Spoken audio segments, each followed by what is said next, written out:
I don't know how they do what they do. I mean, what's happened to them, David? That they've lost their humanity. What has to happen in order for somebody, a human being, to go into that role is that they have to give up the human side of themselves. They have to become robots. They have to become completely void of conscience. Because you can't, as a human being, you can't. There's something built into us that should say killing other human beings or killing or harming anybody is a bad thing. You know, that's even just a survival level, genetic level of understanding that we all have.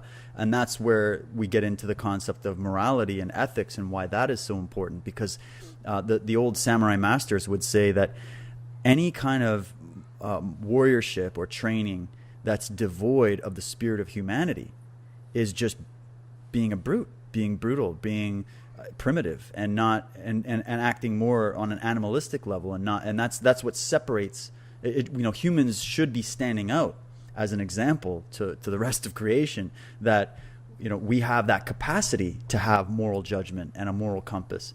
So for these guys to go out and do, and women, for them to go out and do what they're doing, they have to shut all that off. And oftentimes they're experimenting with a lot of these different SSRI drugs and whatnot on these soldiers. And we know, you know, even studying the history of what happened in Vietnam, you know, they were testing all these different things on them, and experimental vaccines, and you know, we know that there's all kinds of brainwashing and things going on behind it. It has to be. They have to do that in order to dehumanize them so that they become more efficient soldiers. And now they're talking about just getting the human out of it altogether and building a literal robotic force. Like they want, like DARPA and the projects they're working on is to develop a very mechanistic, robotic Terminator style warrior class, which that is definitely not the direction we want to go, because if you do that, then there's zero human response. There's zero wiggle room. You know what I mean? And if you have a totalitarian government like an Adolf Hitler or a George Bush or a Barack Obama or a Netanyahu or whatever, then you have somebody that has literally a button to push. And all of a sudden you have look at the drone. Look at drone warfare. That's a perfect example. And, you know, you got Barack Obama getting a Nobel Peace Prize for what he did. And it's gotten so inverted. I like that you use that word, because that's what has happened. I've actually used that inverted concept when I discuss what evil is. If you look at the word evil, it's just the word live spelled backwards, right? So evil is the inversion of life. It's the opposition of life and living and being lively and being human, because that's what makes us human. That's the difference. And so as we move forward in this whole transhumanist, mechanistic, technology-infested future that we're going into, that I have to raise my children in, and everyone else as well, you're realizing that the system is slowly cutting away those final strands of what it means to be human. And they're saying, well, we're going to give you an immortal life, and we're going to give you all these cures for all these diseases that we're, you know, kind of perpetuating behind the scenes. And we're going to give you all this power in exchange for your humanity.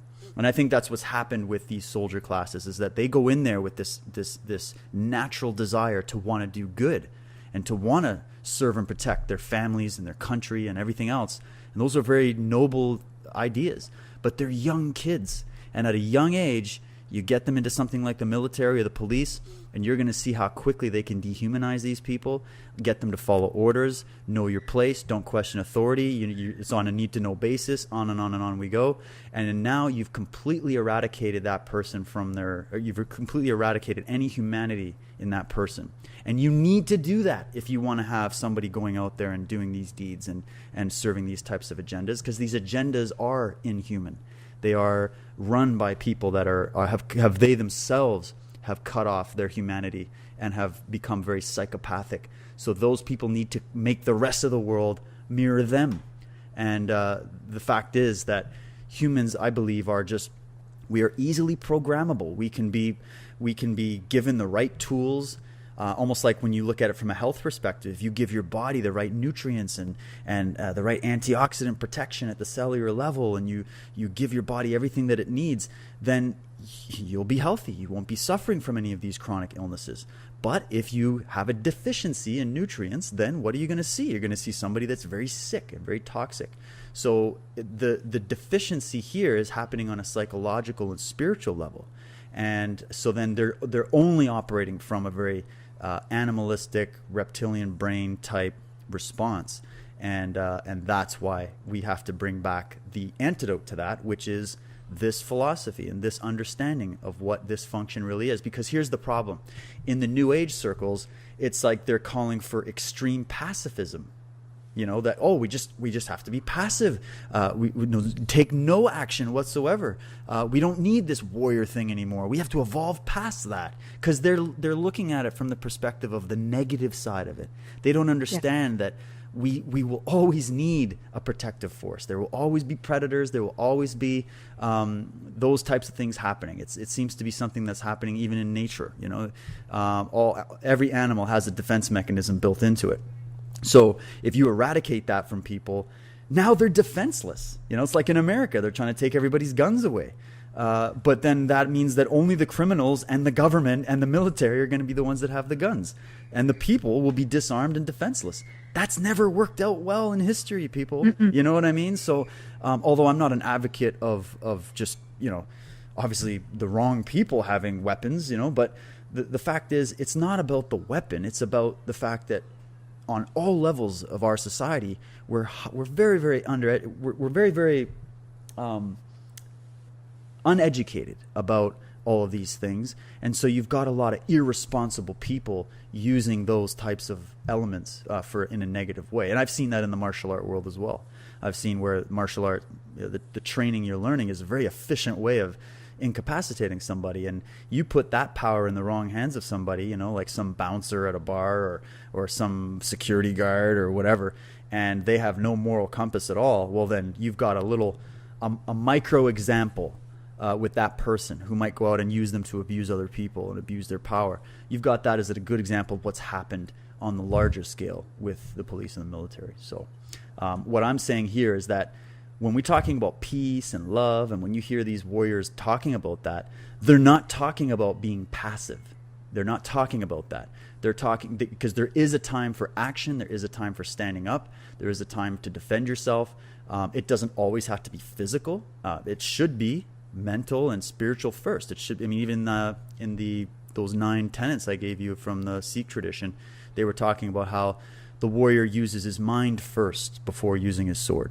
You know, whereas it seems like that's been inverted. Nowadays, they use the sword first, and then the mind just doesn't even factor in.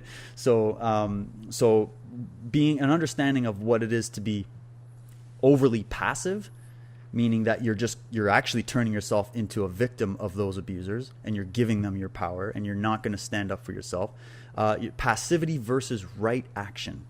There's a time for right action. There's a time for proper use of force. There's actually a course you can take in self-defense. It's called proper use of force, and you're learning, very, in many cases, deadly techniques to defend yourself, because that's sometimes what it takes. But you're learning when to use that kind of force, how to use that kind of force, how to redirect force. These are very, very detailed ideas and training methods in martial arts, where you're working with this principle of push and pull, and when to stop your defense. If someone's attacking you with a knife, you do what you've got to do to shut that attack down, but that doesn't mean you're going to then take that knife away and go to town on the person just because you lost your cool.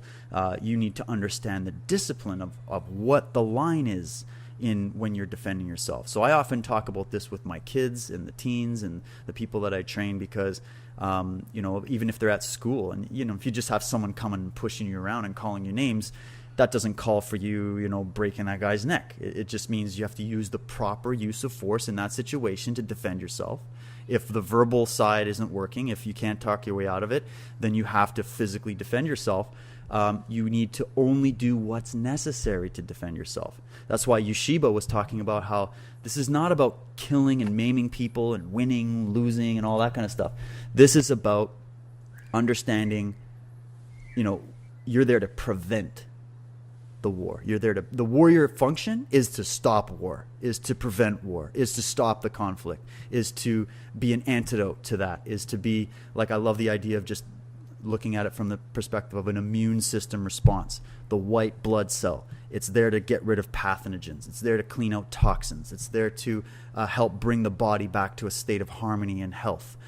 So it's not there to keep that cycle of violence going. It's there to stop and intervene and put an end and raise up a shield and be a protector. It's not there to be an aggressor.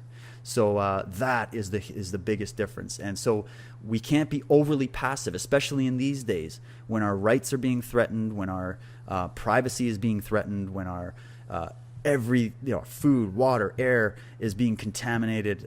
Where these laws are coming in, and these new philosophical ideas are coming into our society now that are very, very toxic and are not working out very well. And so it's not a time for passivity. It's not a time to just go, well, let's just love everybody and it'll all be okay. Well, what does that word love mean? Are we talking about love in the Mariah Carey sense, or are we talking about love in a much more holistic sense? That means that, there's a time for right action based on integrity and morality.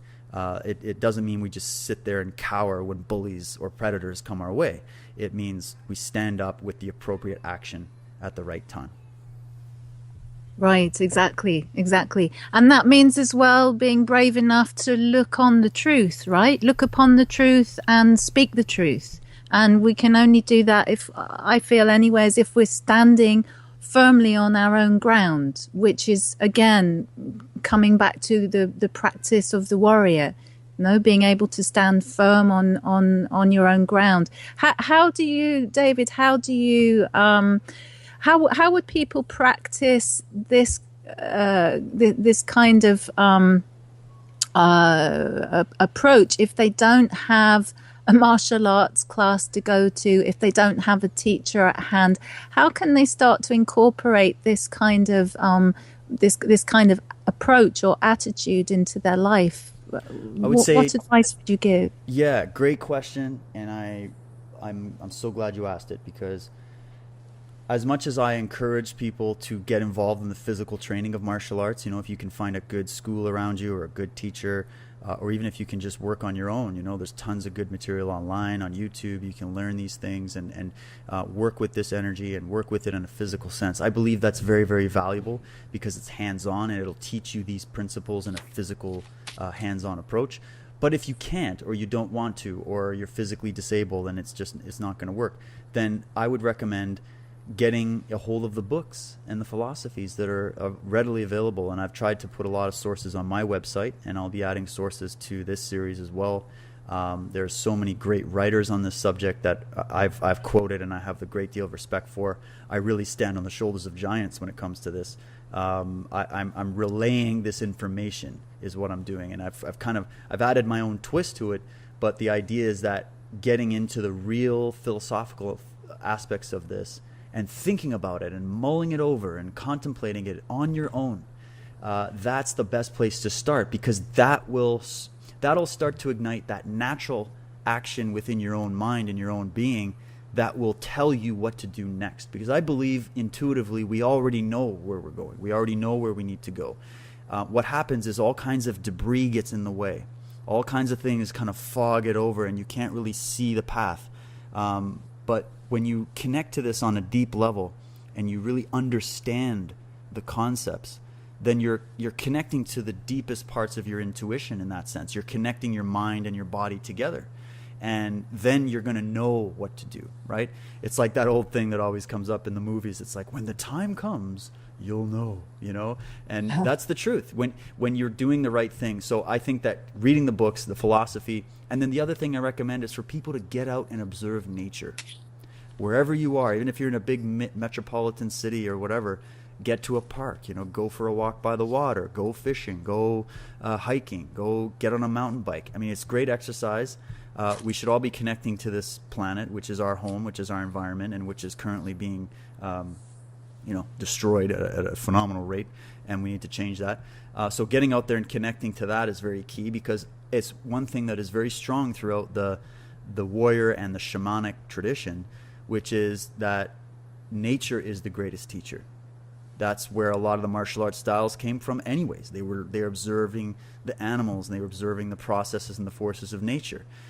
So if you can start on that fundamental level, then it'll really help drive this home, what we're saying. Because I can sit here and talk about this, but it is something that is to be experienced. That's the best way of understanding it. And that's why I love teaching martial arts, because I can bring someone in, and even though we're learning how to do like a takedown on an arm bar, or we're blocking a punch, or we're working with a stick fighting routine, or whatever we're doing, it's not really about that. It's not really about that. On a superficial level, great, you can defend yourself. Let's hope you never have to use it. But on a deep level, you're learning about movement. You're learning about the movement of your mind. You're learning about how to face your doubts and your fears. You're learning that you are your greatest adversary. You are the one that you have to first defeat before you can even consider being able to be effective in a real situation with somebody else attacking you. So that's where people need to start. That's how I started, and that's why I'm saying this, is because I didn't start training physically. I started by reading the books. I was in the libraries, I was looking into the history section, and I found all kinds of stuff on martial arts, and I also studied a lot of comparative religion and mythology, and I just really was interested in this. And then it inspired me to go and start training physically. So start with the reading, the contemplation, and get out in a natural setting as often as you can. That's given us some really good pointers there to reflect upon until we come back and join you again, David. And I'm really looking forward to exploring further these topics and opening them up with you. And I also would like to remind people who are listening that they can write in with questions for David, and I'm sure that will bring a lot more, even more dynamic into the conversation that we're having. So, David, would you just like to mention your website again for us so that we can be sure that we find you easily? Absolutely. It's wayofthetruthwarrior.com. Perfect. Well, thank you so much for your time and your insights, and really look forward to having you back again soon. Thank you, Louise, and thanks to all who are listening. It's definitely an honor, and I really want to encourage people to not just hear out what I'm saying, but to go and look at the sources that we're going to be providing. Definitely get involved in this conversation. If you have questions, comments, or concerns, or you have a disagreement with anything that's said, I invite it. I invite that dialogue, because I am also here to learn and grow. And I'm really only, just passing on the information that I have, and I'd love to hear some feedback from people and see what kind of questions are out there. So, yeah, definitely thank you, and we'll do this again for sure.